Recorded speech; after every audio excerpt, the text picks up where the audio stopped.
ପ୍ରାଚୀନ ଆର୍ଯ୍ୟ ଋଷିଗଣ ରାହୁ ମହାଗ୍ରହଙ୍କୁ ଗ୍ରହ ଜଗତର ରାଜା ସୂର୍ଯ୍ୟଙ୍କଠାରୁ ଶକ୍ତିଶାଳୀ ଗ୍ରହ ବୋଲି ପ୍ରକାଶ କରିଛନ୍ତି। ରାହୁ ମହାଗ୍ରହଙ୍କର ଏକ ବିଶେଷତ୍ୱ ହେଲା ଯେ ରାହୁ ମହାଗ୍ରହ ସମସ୍ତ ଗ୍ରହଙ୍କୁ ଏଡ଼ାଇ ଫଳ ଦେବାରେ ସମର୍ଥ ହୋଇଥାନ୍ତି। ଜୟ ଜଗନ୍ନାଥ। ନମସ୍କାର, ମୁଁ ତପନ ଡାଇଜେଷ୍ଟକୁ ଆପଣଙ୍କୁ ସ୍ୱାଗତ। ଚଳିତ 2025 ମସିହା ମଇ ମାସ 18 ତାରିଖ ରବିବାର ଦିନ ଗ୍ରହ ଜଗତର ଦୁଇ ପାପୀ ଓ କ୍ରୂର ଗ୍ରହ ରାହୁ ଏବଂ କେତୁ ରାଶି ପରିବର୍ତ୍ତନ କରିବାକୁ ଯାଉଛନ୍ତି। ବୈଦିକ ଜ୍ୟୋତିଷ ଶାସ୍ତ୍ର ରାହୁ ମହାଗ୍ରହଙ୍କୁ ମାୟାବୀ ଓ କ୍ରୂର ଗ୍ରହ ରୂପେ ବର୍ଣ୍ଣନା କରିଥିବା ବେଳେ ରାହୁ ମହାଗ୍ରହଙ୍କର ରାଶି ପରିବର୍ତ୍ତନ ସମଗ୍ର ଦ୍ୱାଦଶ ରାଶିଚକ୍ରକୁ ଗଭୀର ଭାବେ ପ୍ରଭାବିତ କରିଥାଏ।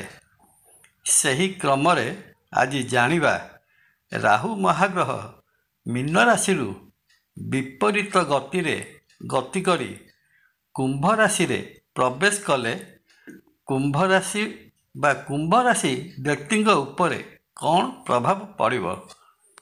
ରାହୁ ମହାଗ୍ରହ କୁମ୍ଭ ରାଶିରେ ପ୍ରାୟ 18 ମାସ ପର୍ଯ୍ୟନ୍ତ ଅବସ୍ଥାନ କରିବେ।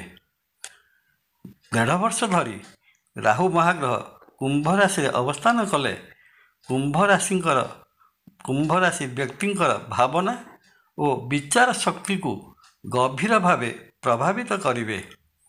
ତାଙ୍କର ନିଷ୍ପତ୍ତି ନେବା କ୍ଷମତା ମଧ୍ୟ ସମାନ୍ତରାଳ ଭାବେ ପ୍ରଭାବିତ ହେବ। କୁମ୍ଭ ରାଶି ଅଥବା କୁମ୍ଭ ଲଗ୍ନରେ ରାହୁ ଗ୍ରହ ବିରାଜମାନ କରୁଥିବାରୁ କୁମ୍ଭ ରାଶି ବ୍ୟକ୍ତି ନୀତିଗତ ନିଷ୍ପତ୍ତି ନେବାବେଳେ ସତର୍କତାର ସହିତ ନିଷ୍ପତ୍ତି ଗ୍ରହଣ କରିବା ଉଚିତ ହେବ, ନଚେତ୍ ଭବିଷ୍ୟତରେ ତାହା ଭୁଲ ବୋଲି ପ୍ରମାଣିତ ହେବାର ଯଥେଷ୍ଟ ସମ୍ଭାବନା ରହିଅଛି। ଜ୍ୟୋତିଷ ଶାସ୍ତ୍ରରେ ରାହୁ ମହାଗ୍ରହଙ୍କୁ ଶନିବତ୍ ରାହୁ କୁହାଯାଇଥାଏ, ଅର୍ଥାତ୍ ଛାୟାଗ୍ରହ ରାହୁ ଶନି ମହାଗ୍ରହଙ୍କ ଭଳି ଫଳ ପ୍ରଦାନ କରିଥାନ୍ତି।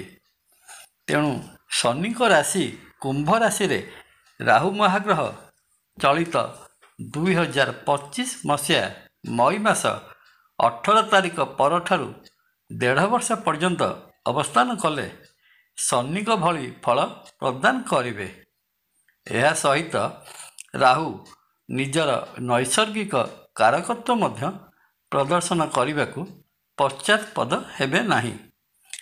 ପ୍ରାଚୀନ ଆର୍ଯ୍ୟ ଋଷିଗଣ ରାହୁ ମହାଗ୍ରହଙ୍କୁ ଗ୍ରହ ଜଗତର ରାଜା ସୂର୍ଯ୍ୟଙ୍କଠାରୁ ଶକ୍ତିଶାଳୀ ଗ୍ରହ ବୋଲି ପ୍ରକାଶ କରିଛନ୍ତି। ରାହୁ ମହାଗ୍ରହଙ୍କର ଏକ ବିଶେଷତ୍ୱ ହେଲା ଯେ ରାହୁ ମହାଗ୍ରହ ସମସ୍ତ ଗ୍ରହଙ୍କର ଫଳକୁ ଏଡ଼ାଇ ନିଜସ୍ୱ ଫଳ ଦେଇଥାନ୍ତି। ପୁନଶ୍ଚ ରାହୁ ମହାଗ୍ରହ ଯେଉଁ ଗ୍ରହ ସହିତ ଜାତକ ଚକ୍ରରେ ଏକତ୍ର ଅବସ୍ଥାନ କରନ୍ତି ସେହି ଗ୍ରହରେ ଗ୍ରହଣ ଲଗାଇ ଦିଅନ୍ତି, ଅର୍ଥାତ୍ ସେହି ଶୁଭ ଗ୍ରହର ସମସ୍ତ ଶୁଭ ଫଳକୁ ନଷ୍ଟ କରିଦେଇଥାନ୍ତି। ଏଥିରୁ ସ୍ପଷ୍ଟ ଅନୁମେୟ ଯେ ଦ୍ୱାଦଶ ରାଶିଚକ୍ରରେ ପରିଭ୍ରମଣ କରୁଥିବା 9ଟି ଯାକ ଗ୍ରହ ମଧ୍ୟରୁ ରାହୁ ସବୁଠାରୁ ବଳବାନ ଗ୍ରହ। ତେଣୁ କୁମ୍ଭ ରାଶିରେ ରାହୁ ଅବସ୍ଥାନ କଲେ କୁମ୍ଭ ରାଶି ଜାତ ବ୍ୟକ୍ତିଙ୍କର ପୂର୍ବରୁ ବାକି ପଡ଼ିଥିବା କାମ ରାହୁ ସମ୍ପନ୍ନ କରିଦେବାକୁ ସମର୍ଥ ହେବେ।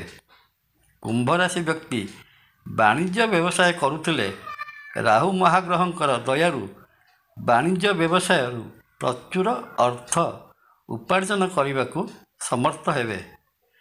ନୂତନ ପ୍ରକାରର ବାଣିଜ୍ୟ ବ୍ୟବସାୟ ଆରମ୍ଭ କରିପାରନ୍ତି। ବିଦେଶରେ ଏକ୍ସପୋର୍ଟ ଇମ୍ପୋର୍ଟ ବିଜନେସ୍ କରୁଥିଲେ ତାହା ଏହି ସମୟରେ ସଫଳତାର ଶିଖରକୁ ଛୁଇଁବ।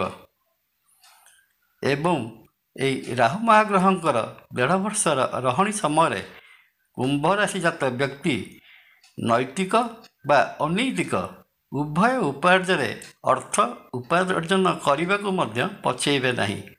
ଚାକିରି କରୁଥିଲେ ଚାକିରିରେ ସମସ୍ତଙ୍କୁ ଏଡ଼ାଇ ପ୍ରମୋସନ୍ ପାଇବାର ଯୋଗ ରହିଅଛି, କିନ୍ତୁ ତା ସହିତ କର୍ମକ୍ଷେତ୍ରରେ ଆର୍ଥିକ ଦେଣନେଣ ନେଇ ବହୁ ପ୍ରକାର ସମସ୍ୟାର ମଧ୍ୟ ସମ୍ମୁଖୀନ ହୋଇପାରନ୍ତି।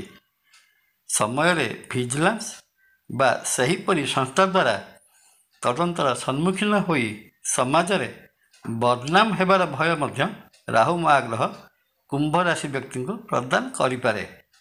ଏହା ସହିତ ରାହୁ ଐଶ୍ୱର୍ଯ୍ୟ ପ୍ରଦାୟକ ଗ୍ରହ ହୋଇଥିବାରୁ କୁମ୍ଭ ରାଶି ବ୍ୟକ୍ତି ରାହୁ ମହାଗ୍ରହଙ୍କର ଦୟାରୁ ଉଭୟ କଳା ଓ ଧଳା ଉଭୟ ଭାବରେ ପ୍ରବଳ ଧନ ସଂଗ୍ରହ କରିବାକୁ ସମର୍ଥ ହେବେ। ଧନ କୁବେର ହୋଇଗଲେ ମଧ୍ୟ ଏଥିରେ ଆଶ୍ଚର୍ଯ୍ୟ ହେବାର କିଛି ନାହିଁ। ସ୍ୱାସ୍ଥ୍ୟଗତ ଦୃଷ୍ଟିରୁ ଦେଖିବାକୁ ଗଲେ କୁମ୍ଭ ରାଶିରେ ଲଗ୍ନସ୍ଥ ରାହୁ କୁମ୍ଭ ରାଶିଜାତ ବ୍ୟକ୍ତି ବିଶେଷଙ୍କୁ ଚର୍ମରୋଗ, ବାୟୁ ବିକାର, ମାନସିକ ଅବସାଦ ଭଳି ରୋଗ ପ୍ରଦାନ କରିପାରନ୍ତି। ଏ ତ ଗଲା ମୋଟାମୋଟି ଭାବରେ କୁମ୍ଭ ରାଶି ପାଇଁ ରାହୁ ଚଳନର 1.5 ବର୍ଷର ଫଳାଫଳ। ରାହୁ ଚଳନରେ ରହିଥିବା ଅଶୁଭତ୍ୱକୁ ଦୂର କରି ଶୁଭ ଫଳ ପାଇବା ନିମନ୍ତେ କୁମ୍ଭ ରାଶି ଜାତ ବ୍ୟକ୍ତି ମା ଦୁର୍ଗାଙ୍କର ଶରଣାପନ୍ନ ହୁଅନ୍ତୁ। ହନୁମାନ ଚାଳିଶା ପ୍ରତ୍ୟହ ପଠନରେ ରାହୁ ମହାଗ୍ରହଙ୍କର ଦୋଷ ଖଣ୍ଡନ ହୋଇଥାଏ। ଏତଦ୍ବ୍ୟତୀତ ଶ୍ରୀକ୍ଷେତ୍ର ପୁରୀରେ ବିରାଜିତ ମହାବିଷ୍ଣୁ ଶ୍ରୀ ଜଗନ୍ନାଥ ମହାପ୍ରଭୁଙ୍କୁ ଦର୍ଶନ କଲେ ରାହୁଜନିତ ରହିଥିବା ସମସ୍ତ ଦୋଷ ଖଣ୍ଡନ ହୋଇ ସମସ୍ତ ମନସ୍କାମନା ପୂରଣ ହୋଇଥାଏ। ଜୟ ଜଗନ୍ନାଥ। ଭିଡ଼ିଓଟି ଭଲ ଲାଗିଲେ ଲାଇକ୍, କମେଣ୍ଟ, ସବସ୍କ୍ରାଇବ୍ ଓ ସେୟାର କରିବା ପାଇଁ ଅନୁରୋଧ। ନମସ୍କାର। ତପନ।